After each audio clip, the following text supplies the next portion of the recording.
I get the question a lot of like, what is the perfect hub or what's the perfect recipe for a successful hub? And the truth is there isn't one, because each community is unique.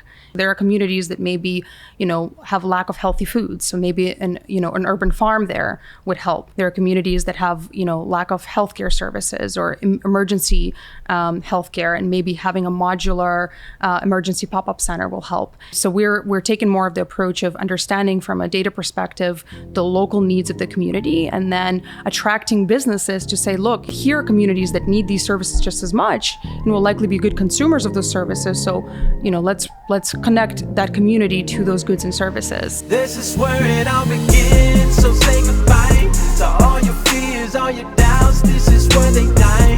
This is where we come to win, we come to fly. This is where we make our dreams come to life. Welcome to Innovation City. Welcome to Innovation City, a podcast featuring the innovators, creators, and disruptors who are changing the way that business happens. My name is Tyler Kelly, and I'm here with my co-host, Leanne Buchanan. Hey, everybody. And today we're really excited because we are joined by Miss Galina Russell. Welcome. Thank you. So happy to be here. Thanks for having me. Awesome. Well, Galina, this is going to be a great conversation, I can tell, since we already had a little bit of pre-chat offline. But we're going to talk a little bit about your role, which is Managing Director at Reef Technologies. And for those that don't know what Reef Technologies is, we're going to dive into that a lot more. But we want to start off with you as an individual. You are in senior leadership and technology in a really fast-growing large operation, which is not a place where we often see women. Mm-hmm. And so I'd love for you to start off by telling us, what are you passionate about? Sure. So first, I thought about this question a lot. And I'm a person of definitely many passions. But I think for me, when I think about sort of the why, it goes back to my childhood, for sure. Mm-hmm. And it goes back to the definition of gratitude. And that's been, I would say, the motivating factor that made a difference in what I could have been and where I am today. So, one memory that sticks out for me, for example, is the memory of leaving my orphanage. Mm-hmm. I was a teenager at the time, and I was adopted into America. And looking back at some of my friends and sort of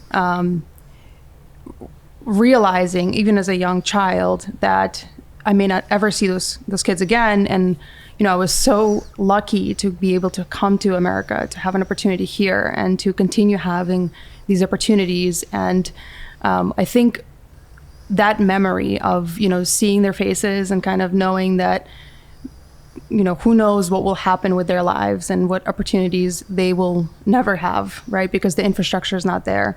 That's sort of fueled my passion for, continuing the journey, the corporate journey, getting into a place of leadership where I can have a position of influence, right? And be a decision maker and help others and help to institute change.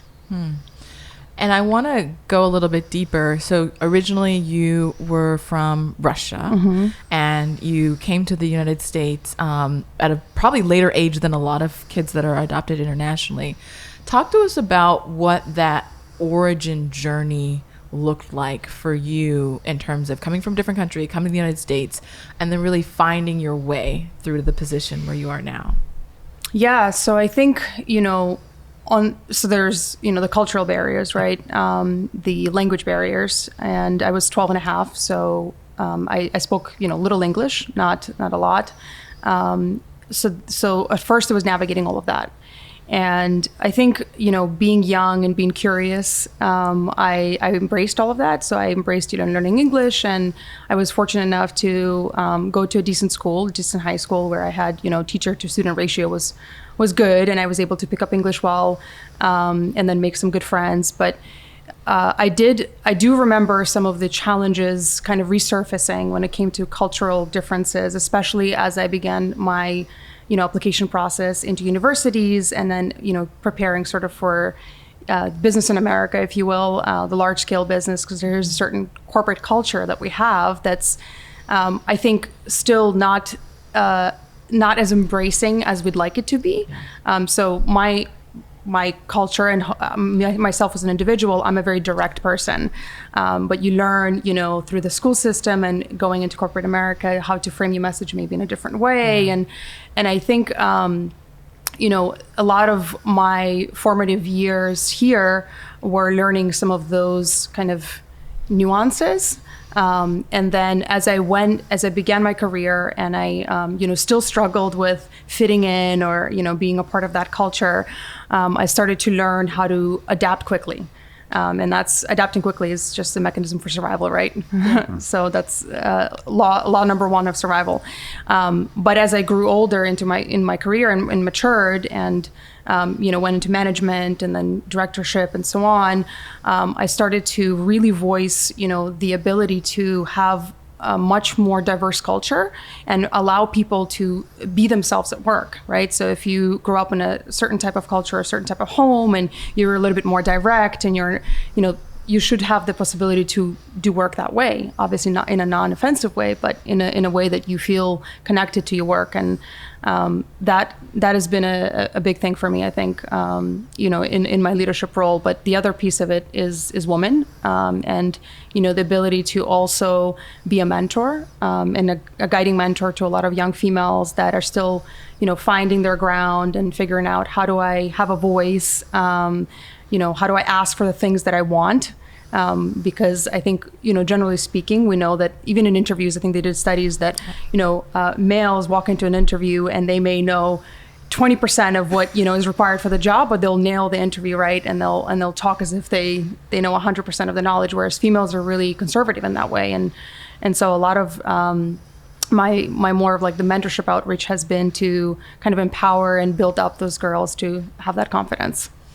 Yeah, I think that this process of editing and narrative kind of alignment that we do as professionals, as women that are trying to find our own in leadership positions can be pretty damaging to our confidence and pretty difficult for us to have a sense of identity in our role. So I'd love for you to talk a little bit about, what does your role now entail? Like, how did you get there? But how are you finding your own sense of identity as a managing director in a leadership role in a technology startup?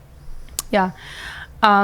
So first of all, maybe just a quick 2-second pitch what Reef does. Definitely. So we all know. For those of you who don't know, so Reef is a locally founded startup, and we're infamous for being sort of the unicorn. We received a large amount of funds from SoftBank over a year ago, but at its core, what we are is we have over 4,500 locations that are primarily parking lots. And what we do is we take those spaces, which we see to be underutilized urban spaces, and try to repurpose them into neighborhood hubs that bring economic activity to that location. So it's moving away from that, consolidated economy into microeconomies within neighborhoods, which does a lot of things for the neighborhood, right? It brings jobs to that neighborhood. It brings goods and services to the people rather than having people move to those goods and services. And, one example that I use is, a lot of communities are in places that are called food deserts, for example, where you don't have within a mile of your home, you don't have a place where you can buy, sufficient nutrient food, right? And we look at spaces and we say, look, there's a parking lot there. Why don't we put a modular grocery container that has this level of, healthy foods that now this community can access, and they don't need to use public transit or rely on a personal vehicle to try to get out and get their groceries, right? So that's just obviously one example, and we'll talk more on Reef in a minute. But for me, I think, going back to that image of my friends in the orphanage, the kids that wouldn't get the opportunity to get out because, they don't have the economic means, and so they're stuck in that community, right? And most of them end up being relatively poor, if not maybe marrying into, some sort of life. But what I realized when I came to the U.S. is there are similar cases across the world, right? You have neighborhoods where people are disadvantaged from a socioeconomic perspective, and a lot of neighborhoods, people don't leave their city their entire life, right? They stay within that community. So the meaning for me at Reef, identifying myself in my early childhood and remembering how so many of my friends would never get that opportunity, is how can we bring localized economy into these neighborhoods? So how can we take these parking lots, repurpose them into hubs of economic activity that bring jobs, right there to those people, right? That bring the goods and services that those communities want and need, which may be very different from a community across town. And then of course, as you build up economic activity, taxes go in, and then that goes back into improving education and many other things. So I think for me, that was the identity I connect with my role today. I love it. It's very interesting, just that model and how you can optimize it for the area that you're in and the needs of the community. Is that, to walk me through just like that optimization of services and the potential for, what this could be when it's everywhere. So, well, there's some data behind it also, right? We live in a digitized world. We try to collect data. We make increasingly more decisions based on data. The way that we sort of organize our efforts, and I get the question a lot of like, what is the perfect hub, or what's the perfect recipe for a successful hub? And the truth is, there isn't one, because each community is unique, and each location that we repurpose is unique. So there are communities that maybe have lack of healthy foods, so maybe an urban farm there would help, right? There are communities that have lack of healthcare services or emergency healthcare, and maybe having a modular emergency pop-up center will help, or maybe having a buffer zone for mobility, what have you. So going back to your question on, can you repeat it again? Because I just lost the myself. Customization of the space. So the for the needs of the customization community. is basically looking at those types of data sets, right? Understanding like, what is the community there? What are the things that what are the services, the goods the community needs that reflects their culture, that is the heartbeat. We're sort of like the artery that the community already has its own heartbeat. There's already culture there. People likely enjoy certain goods or services, and maybe they don't have access to them. So we're taking more of the approach of understanding from a data perspective the local needs of the community, and then attracting businesses to say, look, you may have not had this on your radar because you're looking at where your competitors go, and you're realizing, oh, well, I want to put it, looks like my competition is there, I want to go there as well. But here are communities that need these services just as much and will likely be good consumers of those services. So, let's connect that community to those goods and services. So that's a lot, like sort of the exercise that we go through. And of course, it's not a perfect recipe. We learn many times, we put something up and we'll have to collect some additional data and see if it actually does well. But for the most part, I think it's that matchmaking of what is, the need for the community members, for the city, for that local neighborhood level, and what types of good services. Either we can support local businesses to be able to expand at a lower cost, right? Or we can help to bring other goods and services into that community that, the people wouldn't have access to typically. So maybe this is a good time just for the listeners to understand like the capacity, the scope of Reef, so 4,500 plus locations, and how we got there is we actually, by start, we were a parking operator. And we still are actually a parking operator. We still do parking operations.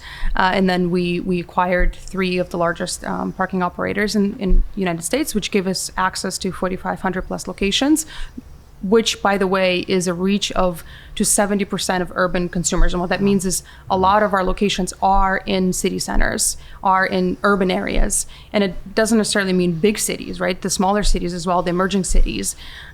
So that's the size of Reef today in North America. And then we have some operations in Europe as well, but I want to focus a little bit more on our own homeland and where we are.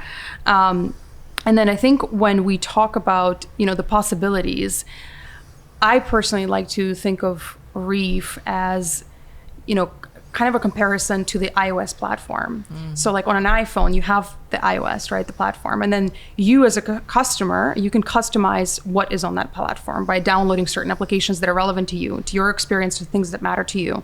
So we think of that parking lot kind of in a physical sense, like that platform, like a Lego board, where you can put modular solutions, and they could be of different sizes, different services. But imagine being able to do that across, the entire nation and basically customize these micro hubs, right? That feed the communities, that bring economic activity into the communities. And in some cases, it may take a local business, into a regional business or a national business, because now instead of trying to acquire that expensive real estate in other cities to operate, they can start to pop up in modular micro business kind of services in our hubs. So I think that's one aspect of Reef that's extremely unique, is this industry agnostic perspective where we're not specializing in anything particular. We're literally just saying, look, this is your Lego platform. There's a community that lives here. There's a city that has needs. There are priorities for this community. What type of businesses do we think match? So I want to dive in on that a little bit, because it's super fascinating. I guess I had not thought about Reef in that context. It was more for me personally knowing like parking lots, and the technology around how to like optimize them. And so you've got a background at McKinsey, and I wonder how that kind of management consulting, like analytical mindset comes into play as you look at really customizing those opportunities for certain communities.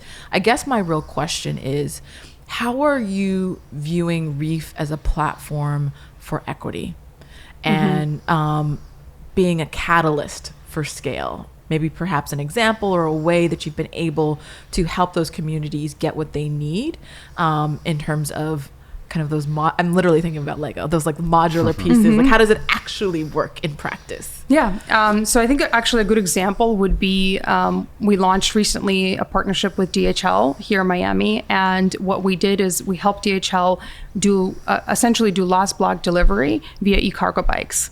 So instead of, having these large trucks, right, that are heavy in carbon emissions, and they do these long milk runs around the city delivering goods, and many times actually causing what we call gridlock in cities, or traffic congestion. But gridlock is a real issue where it can prevent essential services like ambulances or fire trucks getting into emergency situations. So I love that example, because this literally said, we sat down and we thought, looking at data, right? So where are your consumers based? And where are our parking lots based? Can we turn those parking lots, or a portion of them, into micro logistics centers where your big truck comes there at a time where there's no traffic, right? You don't cause any congestion, and you offload just the items that are needed for the community within that one block radius. And then that delivery is able to be made, first of all, more frequently, because now you have just a smaller radius where you're delivering, but also via a more eco-friendly method. So in an e-cargo bike versus a large truck driving around, blocking, taking up curb space and blocking traffic. So I think that example is interesting, because it's a combination of looking at analytics and seeing, where are the goods and services going. Also, what is the customer experience? We live in a world of on-demand economy where, especially today, accelerated by COVID, people are expecting their goods to get to them quicker than ever before. Amazon, every week it seems that they're publishing new goals. Get your package within an hour. Get your package within 10 minutes. 10 minutes. But that is at its core what we call the power of proximity. So when you can give businesses and people access to one another in a very small radius, you're leveraging this power of proximity, right? So I think the combination of those types of analytics, understanding how goods and services travel, how people, consume and things that matter to them, and then being able to break down those supply chains for these bigger companies that are maybe set in sort of one view, right? Of, hey, we consolidated and this is how we sort of run business, but hey, what if we do it completely distributed? What if we have micro logistics instead of one big logistics hub that services Miami, let's say. And that gives businesses the ability to actually easily pivot, because we're taking on I wouldn't say the burden, but the challenge of solving this for them. And we're able to do that relatively quickly in a scalable manner, because we have our network of 4,500 plus locations. So it's like a blockchain, like a physical blockchain. Exactly. It's like a physical blockchain. So help me out here. Does Reef own the parking lots or manage? No, we manage the parking lots. I mean, there could be a future where we take ownership of some lots as well, but right now we're managing all of the services. And if you think about the typical landowner of that parking lot, they're likely not qualified or skilled or even interested, honestly, in becoming an operator. So really becoming the business that figures out, how do I get that modular container that's permitted to all the local requirements for the grocery chain to be here in this parking lot. So we're managing those. I mean, it's a classic example of innovation. Yeah. Because you're taking, an old model and innovating, making it new. Shifting it. And then solving problems for people. Yeah. Which is what I love about how you're activating those spaces. Well, it's time. Already? Yes. Already? Wow. No way. Lightning What is the round. The lightning round. Okay. Oh boy. This is fun. Okay. So, Galina, what is your perfect day? Perfect day is I'm able to get up early by choice. What is early? Early is like 7 a.m. for me. So I'm a night owl. I will admit it. I'm able to get up early, and I think I have time to read.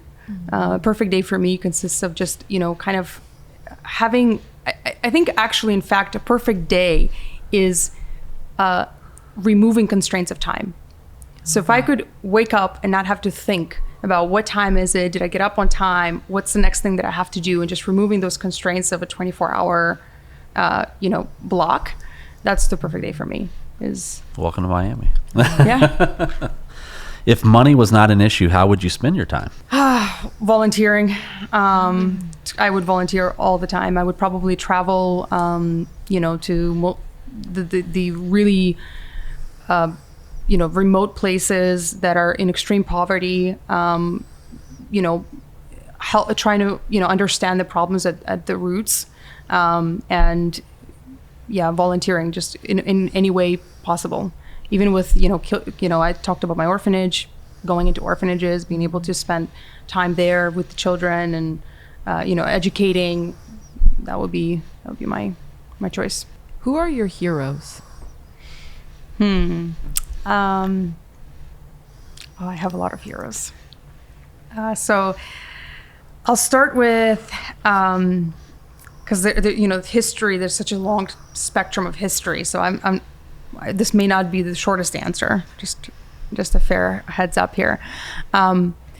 Definitely. So I recently watched a documentary on Madam C.J. Walker. I don't know if you're familiar, but you should definitely watch the documentary. I am absolutely obsessed with everything that she's accomplished, so I want to put her up there and on my list of heroes. But I think a lot of the public leaders, like the leaders during the civil rights movements, obviously the Martin Luther Kings of the world, Oprah, the strong, powerful female leaders, but also I had a lot of smaller scale heroes throughout my life so far. People that have been very kind. My mom, that I've been fortunate to have as a best friend, and she's a Cuban American woman that was one of the Peter Pan children. So she came here without her family and into a Catholic orphanage in Miami. So I look up to her and her experiences, and just people that have been able to persevere despite circumstances, despite status quo, statistics, just being able to get beyond that and look back and give back to others, but maybe even just stay humble in the process and not forget that. Yeah. Final question. What moves you to tears or gives you goosebumps? That's good. Oh yeah, that's a good one.